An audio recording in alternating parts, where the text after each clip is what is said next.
Friends, আপনারা দেখছেন help for education channel. বন্ধুরা, লোকসভা ভোট 2024 এবার কিন্তু ভোট কর্মীদের ট্রেনিং এর সময় পরীক্ষা দিতে হচ্ছে এবং পাস করতে হবে।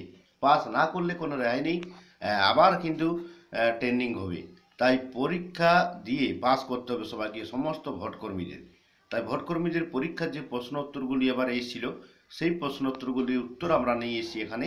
পিডিএফ ডাউনলোড করে নিতে পারবেন, ডেসক্রিপশন বক্সে লিঙ্ক দেওয়া থাকবে, আপনারা ডাউনলোড করে নিতে পারবেন। তা আমরা এখন দেখে নেব parliamentary general election 2024 training evaluation question answer. Full marks আছে 25, টাইম হচ্ছে 20 মিনিট। প্রত্যেকটি কোয়েশ্চেনে 1 নম্বর করে থাকছে। আমরা দেখে নিব প্রথম কোয়েশ্চেনটি কি আছে। Presiding officer report part 4 to be ডিপোজিটে কোথায় ডিপোজিট করা হবে? সেক্টর অফিসারকে। কাকে ডিপোজিট করা হবে? সেক্টর অফিসারকে। ফর্ম 17 মানে হচ্ছে রেজিস্টার অফ ভোটার, সেটা আমরা সবাই জানি।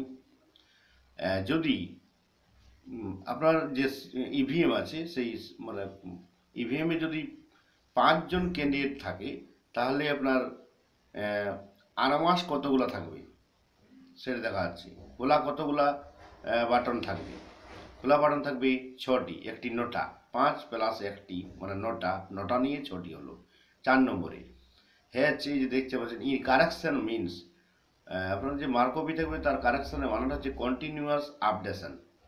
5 নম্বর question, EDC mark elector can vote. EDC যাদের মার্ক থাকবে তারা সেই ইলেক্টররা কোথায় ভোট দিতে পারবেন? Can vote in any booth, যে কোনো বুথে, সেই পার্লামেন্টারি কনস্টিটিউশন, সেই লোকসভার আন্ডারে যে কোনো বুথে, শুধুমাত্র নিজের বুথ ছাড়া। 6 নম্বর কোশ্চেন, নো ক্যানভাসিং, কোনো রকমের ক্যানভাস করা যাবে না পলিটিক্যাল পার্টি। কত মিটারের মধ্যে? 100 মিটারের মধ্যে, কোনো রকম পোলিং স্টেশনের 100 মিটারের মধ্যে। 7 নম্বর question, the maximum number of polling agent of any political party. Maximum কতজন একবারে পোলিং স্টেশনে বুথে গিয়ে একবারে কতজন প্রেজেন্ট থাকতে পারেন? অনলি ওয়ান, একজন মাত্র। Polling agents can not be change after, polling এজেন্টরা আবার সেই আসা যাওয়া চেঞ্জ করা করি পারবে না। যারা 3টার পরে যারা আসবেন, 3টার সময় 3টি থেকেই যাবেন, সেটা হলো 3 PM। এরপরে 9 নম্বর কোয়েশ্চেন দেখুন, মক পোল শুরু হবে days minute before start time of actual poll. Actual poll শুরু হওয়ার কত সময় আগে? 90 মিনিট।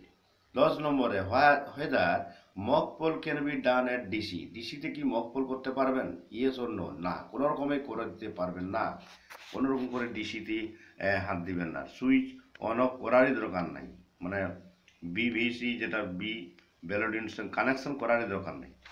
11 নম্বর, if CU is found defective, যদি কোনো রকম করে কন্ট্রোল ইউনিট আমার ত্রুটি দেখা যায় অ্যাকচুয়াল ভোট যখন চলাকালীন, তখন আপনার কি পরিবর্তন করতে হবে? দেখুন, কন্ট্রোল ইউনিট হচ্ছে সমস্ত যে হেড। কন্ট্রোল ইউনিট বা বিইউ যেটাই ডিফেক্টিভ হবে, আপনার কিন্তু 3টাই চেঞ্জ করতে হবে, সিইউ, বিইউ, ভিভিপ্যাট। শুধু ভিভিপ্যাট যদি আপনার অসুবিধা থাকে, তাহলে কিন্তু শুধু ভিভিপ্যাটটা যোগ করলেই হবে। আচ্ছা, 12 নম্বরে VVPAT slips after mock poll. Mock পোলের পর যে ভিভিপ্যাট স্লিপগুলি বের হবে, সেটি ভিভিপ্যাটের মধ্যে থেকে যাবে না বাইরে বার করতে হবে? Yes or no? না, ভিভিপ্যাটের ভিতরে কিন্তু সেগুলি রাখা যাবে না, no. Result section of CU will be seal করা হবে কি দ্বারা? গ্রিন পেপার সিলের মাধ্যমে এবার কিন্তু সিল করতে হবে আপনাকে কন্ট্রোল ইউনিটটি, কন্ট্রোল ইউনিটের যে রেজাল্ট সেকশনটা। 14 নম্বর, mock poll certificate is actually কি? মক পোল সার্টিফিকেট হলো প্রিসাইডিং অফিসারের যে রিপোর্ট, 5টি রিপোর্ট আছে, পার্ট 1, পার্ট 2, পার্ট 3, পার্ট 5। তার মধ্যে পার্ট 1টি হলো প্রিসাইডিং অফিসারের যে রিপোর্ট, পার্ট 1, এটি হলো মক পোল সার্টিফিকেট। 15 নম্বর কোয়েশ্চেন, দ্য পেপার রোল মব ভিভিপ্যাটের যে পেপার রোল মব আছে, সেই নবটি ভোট শুরু হওয়ার আগে কি পজিশনে থাকবে? ভোট শুরু হওয়ার আগে সেটি ভার্টিক্যাল পজিশন থাকবে, ভোট শুরু হলে আপনাকে হরাইজন্টাল করতে হবে। 16 নম্বর, ডিউরিং পোল, ভোটের সময় mark copy of elector roll কার কাছে থাকবে? In the custody of first polling officer কাছে থাকবে mark copy of elector roll. 17 নম্বর, ডিউরিং পোল 17 মানে ভোটার রেজিস্টার কার কাছে থাকবে, কার কাস্টোডিতে? সেকেন্ড পোলিং অফিসার অ্যান্সার হবে সেকেন্ড পোলিং অফিসার। 18 নম্বর দেখুন, postal ballot voting will be done. Postal ballot vote কোথায় দিবেন? পিবি ভোট যারা আরও অফিসে গিয়ে দিতে হবে। এরপরে দেখুন, what will be done, what will be the age of the companion. যিনি কম্পানিয়ন হবে অন্ধ অশক্ত ভোটারের ক্ষেত্রে তার বয়স হতে হবে 18 বছর বা তার বেশি।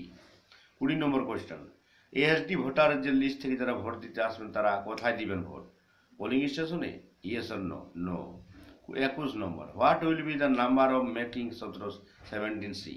কতগুলি 17C আপনার বুথে 17C তৈরি করতে হবে আপনাকে? দেখুন, দুটি তো করতেই হবে, এবং যতজন পোলিং এজেন্ট আপনার উপস্থিত থাকবে ততগুলি আপনাকে 17C বাড়তি করতে হবে। 22 নম্বর question, signature of polling agents must be done at, অবশ্যই করতে হবে, যেটা কম্পালসারি, সেটা হলো প্রিসাইডিং অফিসারের ডিক্লারেশনে করতেই হবে আপনাকে। 23 নম্বর কোয়েশ্চেন, ডিফারেন্ট ইনসিডেন্ট, বিভিন্ন রকমের যে ঘটনাগুলি ঘটে পোলিং স্টেশনে সেগুলি কোথায় নোট করতে হয়? প্রিসাইডিং অফিসারের ডায়েরিতে এগুলি করতে হয়। অ্যান্সার দেওয়া আছে দেখুন। 24 নম্বর কোয়েশ্চেন, আনপোল্ড ডিফেক্টিভ ইভিএম, যেগুলি পোল করা হয় না, যে ত্রুটিপূর্ণ ইভিএম আছে, সেগুলি কোথায় রাখা হয়? এসডি অফিসে, ওয়ার হাউসে রাখা হয়। 25 নম্বর question, CRC will not be done after mock poll, mock পোলে হয়ে যাওয়ার পরে কি সিআরসি করবেন না? না, সিআরসি করতেই হবে, কারণ মক পোলের পর যদি সিআরসি না করেন তাহলে যে ভোটের সংখ্যা কি থেকে যাবে, এবং ভিভিপ্যাটের স্লিপটিও থেকে যাবে, সবগুলো থেকে যাবে। তাই আপনার কিন্তু মক পোলের পর এগুলি সব করতেই হবে, সিআরসি করতে হবে, মানে সিআরসি বলতে ক্লোজ রেজাল্ট অ্যান্ড ক্লিয়ার। তো বন্ধুরা, ভোট সংক্রান্ত যাবতীয় আপডেট কিন্তু আপনারা এই চ্যানেলে পেয়ে যাবেন। এখন আমরা কোয়েশ্চেন অ্যান্সারগুলি দিয়ে দিলাম, এবং আরও অন্যান্য কোয়েশ্চেনগুলি আমরা শীঘ্রই আনার চেষ্টা করছি। এই 25টি কোয়েশ্চেন আপনারা করুন মুখস্থ, আপনাদের পিডিএফ ফাইল ডাউনলোড করে নেবেন, ভিডিওটি লাইক শেয়ার করবেন, চ্যানেলটিকে সাবস্ক্রাইব করবেন। Thank you.